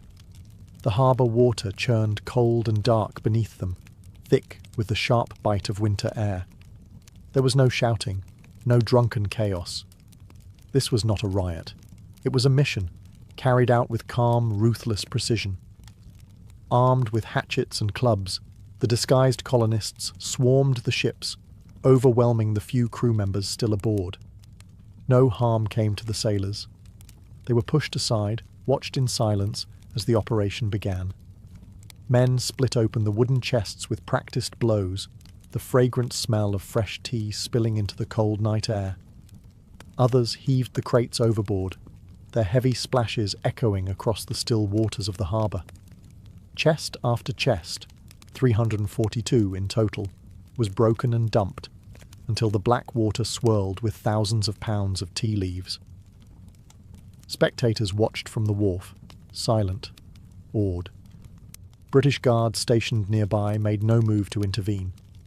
Whether from confusion, sympathy, or fear of escalating violence remains unclear. Some accounts suggest that even among British loyalists there was an understanding. Something had shifted, and there would be no stopping it tonight. The discipline was extraordinary. No cargo was stolen. No one raided the ships for valuables. Only the tea, the hated symbol of British oppression, was targeted. In a town where hunger and hardship were daily realities, the men could have easily turned the protest into an excuse for looting. They did not. When it was over, the harbour resembled a great, swirling cauldron, filled with torn chests and soaking tea leaves. The smell of the sea mixed with the sharp tang of smashed tea, filling the night air with a strange, bittersweet scent. The work was done. Silently, the men disappeared into the night, vanishing into the alleys and back streets of Boston. They left behind no names, no leaders, no claims to fame, only the unmistakable mark of revolution. As the last broken crates bobbed in the dark water, Boston stood still, almost holding its breath. The Boston Tea Party wasn't a riot, a brawl, or a drunken spectacle. It was something far rarer, an act of cold, deliberate defiance carried out under the cloak of night. The harbour was transformed into a giant, swirling teapot. Thousands of pounds of East India Company tea floated in great mats on the water, staining it black. Some colonists, curious and rebellious, scooped handfuls of soaked leaves from the harbour, only to be chastised by the Sons of Liberty patrolling the docks. Nothing was to be salvaged. No one would profit from this night's work. This was principle, pure and simple. The town woke the next morning to the smell of salty tea hanging heavy in the air. News spread like wildfire. Word of mouth, letters, broadsheets. By midday, everyone from apprentices to merchants knew what had happened, and opinions split fast. Among patriots, there was pride, a fierce, swelling pride that ordinary men had stood up to the mightiest empire in the world and struck a blow for liberty. Among loyalists and moderates, there was horror. To them, the destruction of property was reckless, dangerous. Had the colonies crossed a line they couldn't walk back from? Governor Thomas Hutchinson raged in his mansion, furious not only at the destruction but at the message it sent. If the king's authority could be defied so brazenly in Boston, where else might rebellion spark? British officials were stunned. They had expected protests, boycotts, maybe another riot like those that had broken out over the Stamp Act. They hadn't expected organised, disciplined revolutionaries to calmly destroy tens of thousands of pounds of royal property without so much as breaking a window. The ship's captains, the Dartmouth, the Eleanor, the Beaver, could only watch helplessly as their cargo disappeared beneath the waves. In the official ledgers, the night's loss would be tallied at over 10,000 British pounds, a fortune. But the real loss wasn't measured in pounds sterling or ruined tea.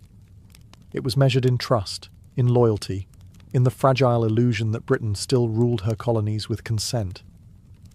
The night the tea sank, something deeper rose to the surface, a shared undeniable truth. The age of peaceful protest was ending, a reckoning was coming, and Boston was ready. When word of the Boston Tea Party crossed the Atlantic and reached London, the reaction was swift and furious. To British officials, it was not simply a protest, it was rebellion, an open, mocking challenge to royal authority that could not be ignored. King George III, upon hearing the news, was said to have grown cold with anger. Parliament, already frustrated by years of colonial disobedience, exploded in outrage. They demanded punishment, not just for the city of Boston, but as a warning to all the American colonies. The result was a series of laws so harsh they were quickly nicknamed the Intolerable Acts in America. The first blow came swiftly, the Boston Port Act. In one brutal stroke, Parliament ordered the closure of Boston's bustling harbour, the economic lifeline of the city, until the destroyed tea was paid for and order restored. Ships could no longer enter or leave. Trade vanished. Goods and supplies dried up. Boston, once vibrant and noisy, grew quiet, its docks eerily still. But the punishment didn't stop there. The Massachusetts Government Act stripped the colony of its self-governing rights, placing it firmly under the king's appointed officials. The Administration of Justice Act allowed royal officials accused of crimes to be tried back in Britain, a clear message that British authorities were untouchable. And to make sure the colonies knew force was an option, British soldiers were quartered throughout Boston, living among the very citizens they were meant to subdue. The message was clear. Rebellion would be crushed. Liberty was a luxury the Crown would no longer tolerate. But Parliament's heavy hand had an unintended effect. Instead of frightening the other colonies into submission, it outraged them.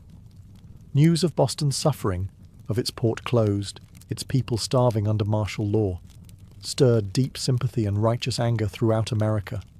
Wagon loads of food and supplies poured into Boston from neighboring colonies. Letters of support, pledges of unity, and secret meetings began to weave the once fragmented colonies closer together. What had once been a Massachusetts problem was rapidly becoming an American one. In punishing Boston, Britain had hoped to make an example of them. Instead, they made Boston a symbol, a rallying cry for resistance. The flames of revolution, once flickering in isolated pockets, now began to blaze from colony to colony. And there would be no easy extinguishing them. The punishment of Boston sent shockwaves far beyond the rocky shores of Massachusetts. Across the 13 colonies, outrage turned into something far more dangerous for Britain: unity. For years, the colonies had acted like distant cousins, bickering and competing, separated by geography, religion, and trade rivalries. But when Parliament slammed Boston's harbour shut and stripped Massachusetts of its self-governance, Americans across the continent realized if it could happen to Boston, it could happen to anyone. From Virginia to Pennsylvania, South Carolina to New Hampshire, the response was swift. Colonists sent wagons full of food, supplies, and letters of solidarity to the suffering people of Boston. Town meetings buzzed with anger. Newspaper printers worked day and night to spread the news. The fight was no longer Boston's alone. It was everyone's. And so, in September 1774, something unprecedented happened. The First Continental Congress convened in Philadelphia. For the first time, representatives from 12 of the 13 colonies gathered under one roof to discuss a unified response. Men like George Washington, Patrick Henry, John Adams, and Samuel Adams, once merely regional figures, now stood together as architects of a movement that was growing larger by the day. Their goal, at least officially, was not yet full independence. Most still hoped for reconciliation, for a return to the old relationship of mutual respect under the British Crown. But beneath the polite debates and carefully worded petitions, a deeper understanding was taking root. The colonies could no longer afford to stand separately. At the Congress, they agreed to a sweeping boycott of British goods. They pledged mutual support in the face of further British aggression, and they made it clear any attack on one colony would be considered an attack on all. In taverns and meeting houses across the continent, ordinary people began using words that had once been whispered only in private: unity, resistance, liberty. In bringing the hammer down on Boston, Britain had imagined it would crush rebellion. Instead, it had welded the colonies together into something far more dangerous, a people who, despite their differences, were beginning to think of themselves not as scattered provinces, but as Americans. The winds of revolution were no longer just stirring. They were gathering into a storm, and it was too late for Britain to stop it. The night the tea sank into Boston Harbour, it wasn't just crates that were destroyed. It was the illusion that the American colonies could remain loyal subjects forever. The Boston Tea Party lit a spark that no king, no army, no distant parliament could ever snuff out. In the months that followed, that spark caught fire across the colonies. What had once been protests, boycotts, and polite petitions hardened into open resistance. Town militias began drilling openly. Storehouses filled with powder and shot. Men who had once toasted King George III in taverns now whispered about revolution under the same roofs. Boston became a symbol of sacrifice, battered but unbowed. The more Britain tried to tighten its grip, the more the colonies slipped through its fingers. Every ship that sailed past the closed, silent harbour of Boston was a silent reminder that tyranny had met its match in American defiance. When Parliament passed the Intolerable Acts, They intended to make an example out of Boston, to scare the other colonies into submission. Instead, they had created a martyr city, a rallying cry. From Georgia to New Hampshire, colonists realized that their fates were tied together. Resistance was no longer about tea. It was about survival, identity, freedom. By the spring of 1775, the tension reached a boiling point outside Boston, in the villages of Lexington and Concord. British troops, sent to confiscate colonial weapons, instead found armed farmers, ordinary men ready to defend their rights with musket fire. The first shots of the American Revolution rang out, a direct line traced back to the moment when men chose principle over profit and dumped a fortune's worth of tea into the harbour.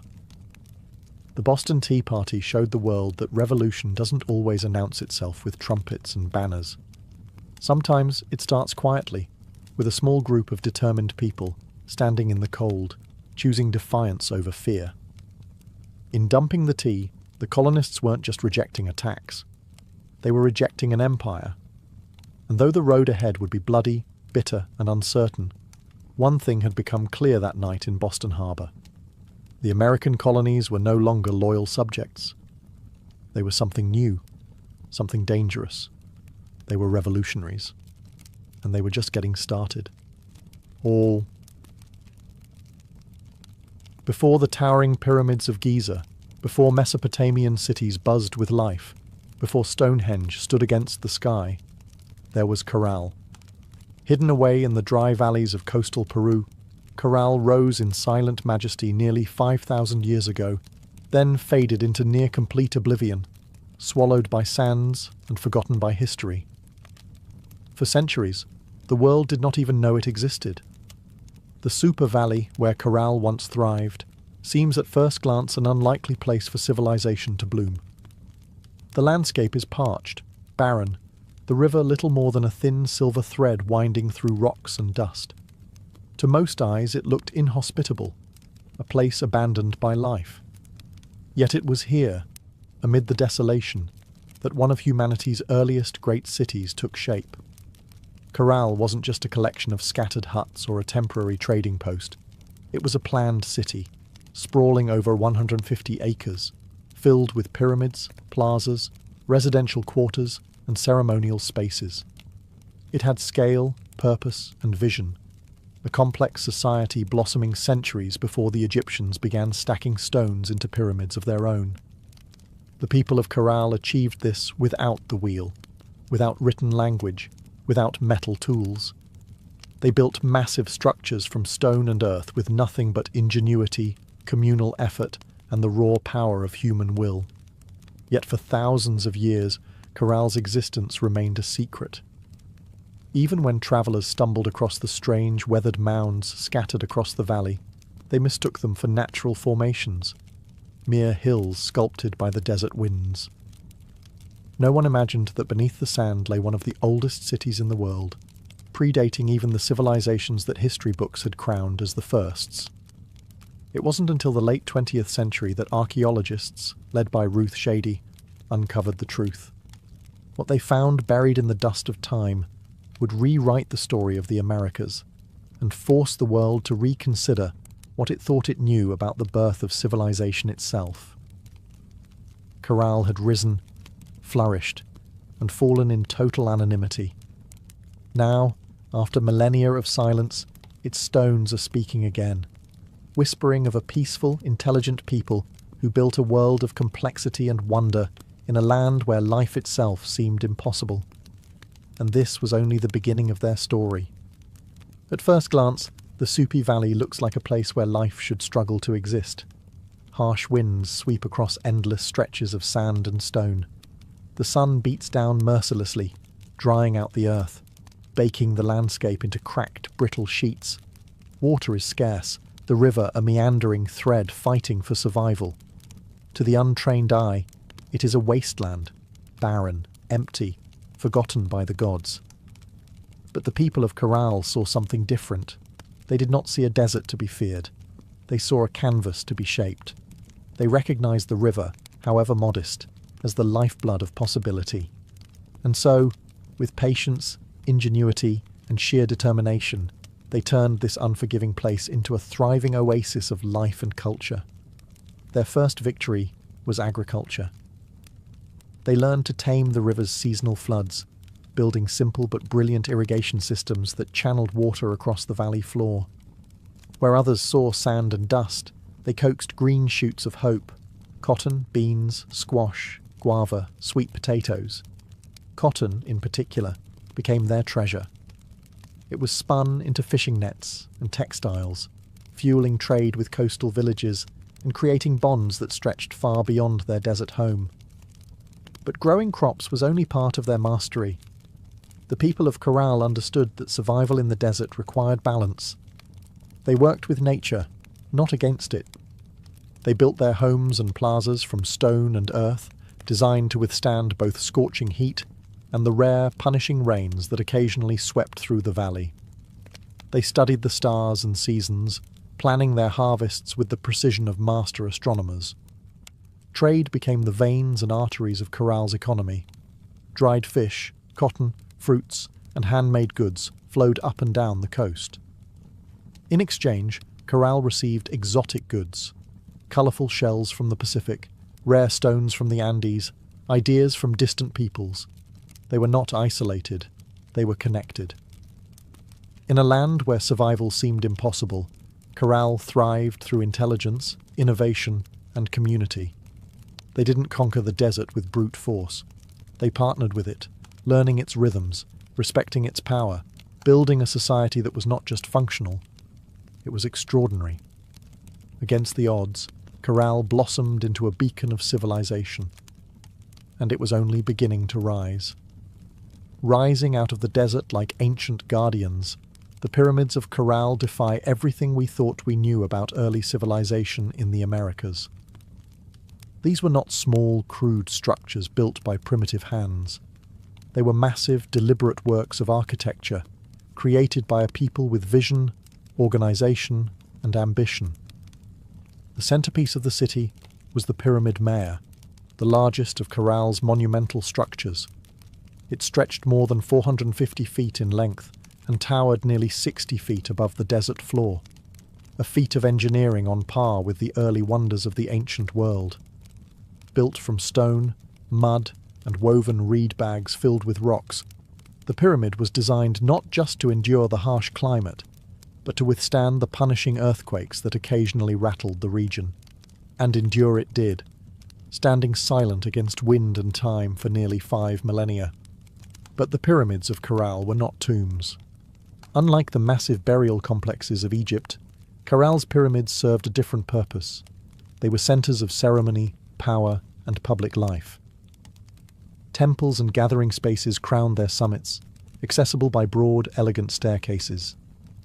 Fires once burned atop these platforms, and rituals were held beneath the endless Peruvian sky. At the foot of the pyramids, vast plazas opened up, sunken and circular, inviting thousands to gather for religious ceremonies, political meetings, and communal celebrations. The very design of Corral's cityscape suggested a society that prized community and order, a people deeply connected to one another and to the cosmos. Around the pyramids, smaller residential complexes fanned out, likely home to priests, administrators, artisans, and farmers. The pyramids themselves seem to have been strategically placed, aligned with celestial events, sunrises, solstices, the cycles of the stars. To the people of Corral, architecture wasn't just practical, it was spiritual, mathematical, cosmic. Walking among the weathered stones today, it's almost impossible not to feel a strange sense of awe. These structures were raised without metal tools, without the wheel, without beasts of burden. Yet they rose with symmetry, scale, and staggering precision. The great pyramids of Corral were not built for vanity, nor for war. They were built to connect earth and sky, community and cosmos, humanity and eternity. And they still whisper across the sands, telling a story that refuses to be forgotten. Among the ruins of Corral, there is something profoundly different, something that sets it apart from so many ancient civilizations. No weapons have been found buried beneath its sands. No defensive walls circle its plazas. No mass graves hint at bloody conquest or internal strife. Unlike the kingdoms that rose and fell through war, Corral was a society built on peace. It's a revelation that defies expectations. Here was a civilization that flourished not through violence, but through cooperation, trade, and shared belief. The people of Corral seem to have invested their energy not in armies or fortresses, but in architecture, astronomy, music, and communal life. Their plazas and pyramids weren't monuments to victory over enemies. They were centers of celebration, worship, and governance.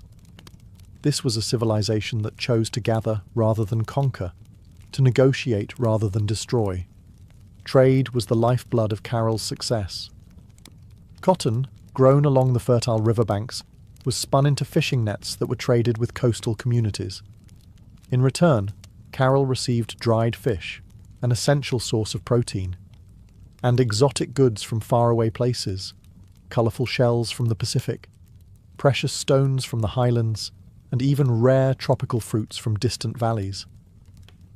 This wide network of trade stitched the region together, binding far-flung communities into a peaceful web of mutual benefit. And in the centre of it all, Corral thrived as a cultural and economic hub. Religious and ceremonial life played a vital role in maintaining social harmony. The city's grand public spaces and sunken plazas likely served as stages for rituals that united the people under shared spiritual beliefs. Music filled these gatherings, flutes carved from condor bones, drums made from deer hides, creating soundscapes that echoed across the desert, tying individual lives to something greater. Leadership, too, appeared to rely less on military strength and more on spiritual authority and civic organization. The city's leaders must have coordinated massive construction projects, seasonal agricultural cycles, and complex trade agreements, all without leaving behind the brutal scars of war. In an ancient world so often defined by conflict, Corral stands as a shining exception, a reminder that civilization does not have to rise on the broken backs of the conquered. It can instead be built by the quiet power of collaboration, creativity, and trust. At Corral, the stones still seem to hum with echoes of a world long gone. It was not just a city of buildings and trade. It was a city alive with sound, ceremony, and spiritual rhythm. Music and ritual were woven into the very heartbeat of Corral's civilization. Archaeologists, digging carefully through the dry sands, uncovered a treasure trove of ancient instruments, flutes crafted from the bones of condors and pelicans, whistles fashioned from deer antlers, small drums stretched with animal hides. These artifacts were not simple toys. They were crafted with care, tuned to specific notes, designed to carry sound across the wide open plazas of the city. In a world without written language, music spoke the language of the soul. Imagine it, the low thrum of drums rising at dusk, flutes keening like the desert wind, feet stamping on the sunken plazas as hundreds gathered under the fading light. Fires would crackle atop the pyramid platforms. Priests, dressed in intricate woven garments, would chant to the gods of the river, the earth, the stars. In those moments, Corral was not just a city, it was a symphony. The layout of Corral itself suggests that ritual life was at its core. The grand plazas were not mere open spaces. They were stages for communal ceremonies, carefully designed to draw people together. The sunken circular courts acted like ancient amphitheatres, focusing sound and sight onto the rituals performed at their centres. And above them all, the pyramids loomed. Not as tombs, but as sacred mountains built by human hands, linking the earth to the heavens. Rituals likely marked the turning of the seasons, the cycles of planting and harvest, the movements of the stars. Music was not just entertainment. It was a bridge between people, between nature and the divine, between the known and the mysteries beyond. No violent murals, no terrifying gods of war, no bloodthirsty sacrifices. In Corral, the spiritual world seems to have been one of harmony, celebration, and reverence. Even today, when the desert wind whistles through the ruins, you can almost hear it. The faint strains of ancient music, the forgotten songs of a people who found beauty, meaning and connection in the heart of the harsh, endless sands. Carroll wasn't just a place of music, trade and ritual. It was a marvel of engineering, a testament to human ingenuity in one of the harshest landscapes on Earth.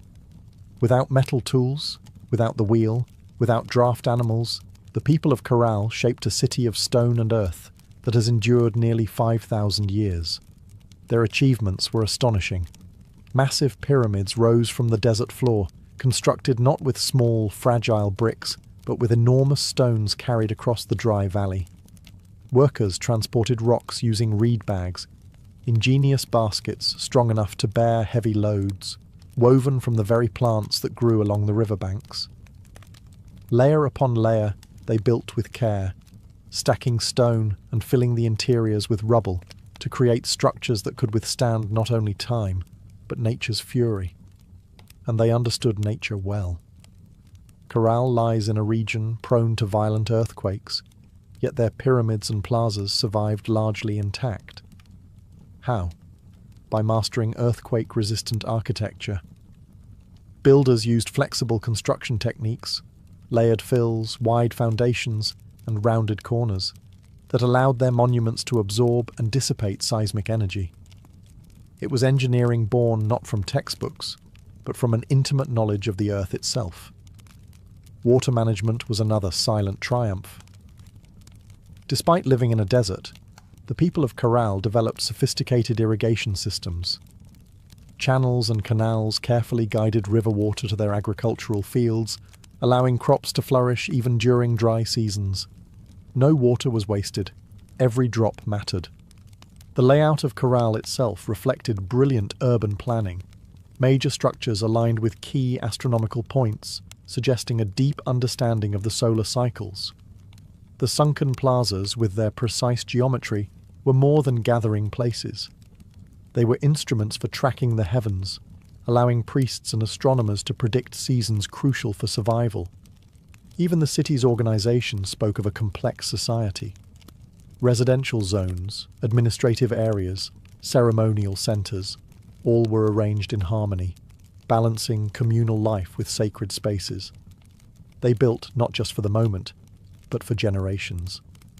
Today, as modern engineers marvel at Corral's resilience, they are reminded that greatness is not measured by technology alone.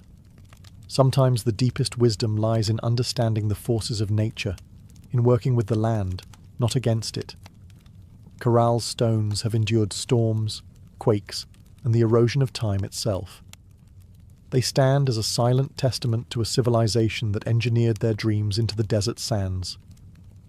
For centuries, the city of Corral flourished, a beacon of peace, music, trade, and architectural mastery in the desert sands. And then, quietly, almost without a trace, it was abandoned. No fires marked its fall, no signs of conquest scar its walls, no mass graves or shattered monuments tell a story of sudden disaster. Instead, Corral simply faded, its plazas emptied, its pyramids left to the drifting sands, its flutes and drums silenced by time. Why did they leave?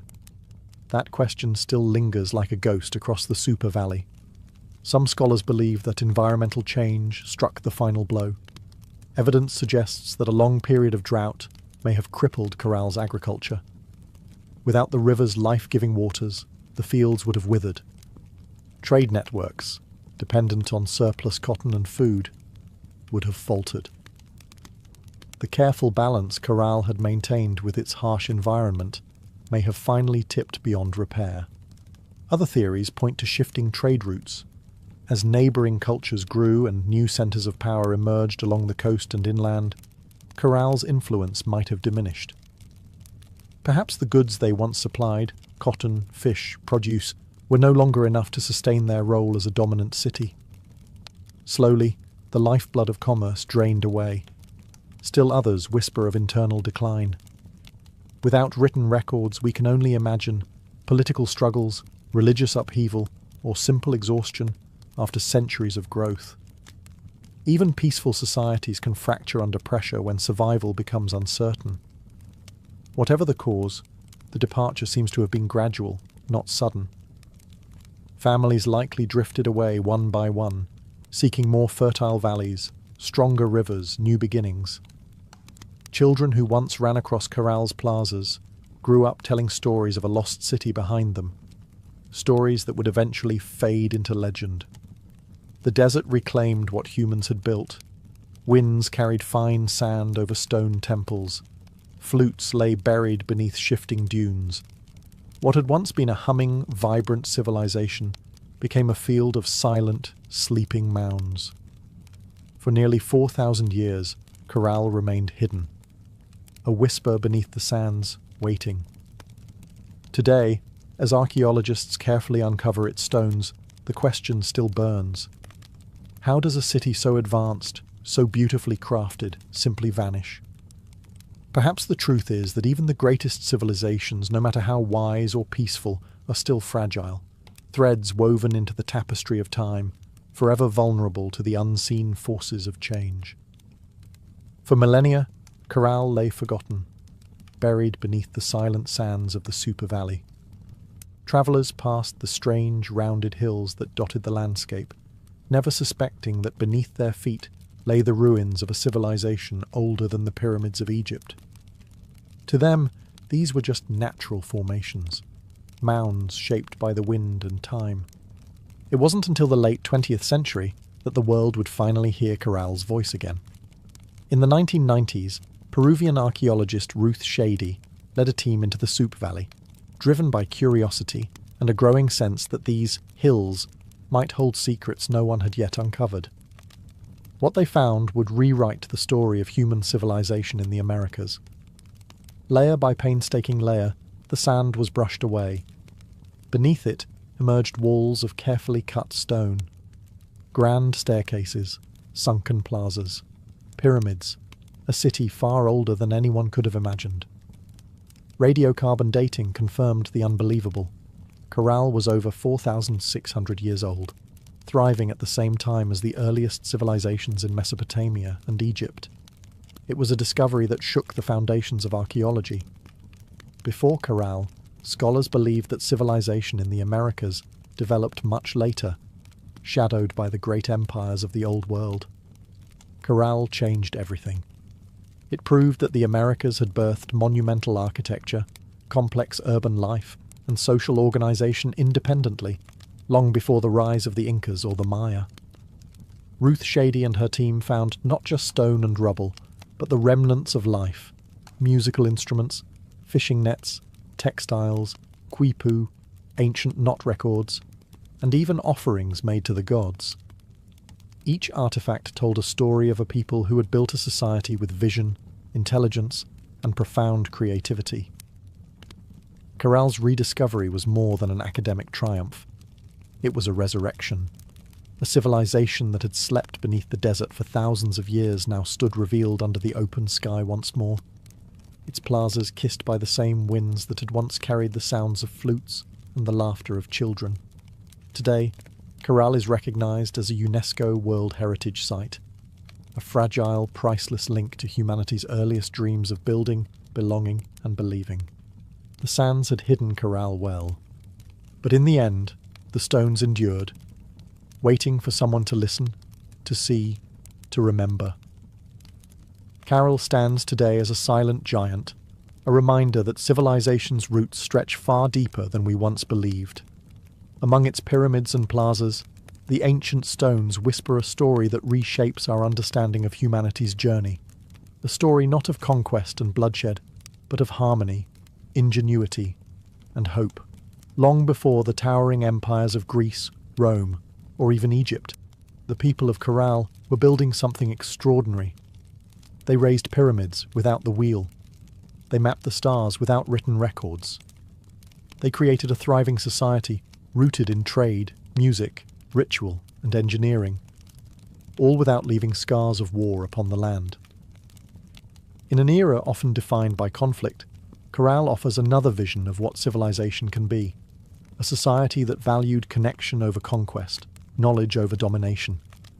It reminds us that complexity does not require violence, that greatness is not measured by how many armies march across a battlefield, but by how a community comes together to build, to create, to dream. Carol's legacy reaches far beyond the dry sands of the Soup Valley. It challenges old assumptions that civilization had a single cradle, that urban life and monumental architecture belonged first to the Old World. Corral proves that humanity's spirit of innovation and aspiration arose independently in many corners of the earth, shaped by different hands, but driven by the same eternal desires: to endure, to celebrate, to reach toward the divine. Today, walking among Corral's weathered ruins, you can almost hear it. The pulse of drums, the low hum of flutes, the murmur of traders bargaining in the plazas, the laughter of children racing through stone alleys under a sky of endless stars. Their lives, their dreams, their stories are still with us, etched into the bones of the earth. Corral teaches us that even when civilizations fall, their spirit can endure, sleeping under sands, waiting to be remembered, waiting to inspire again. In the great timeline of human history, Corral shines not just as a relic of the past, but as a beacon for the future.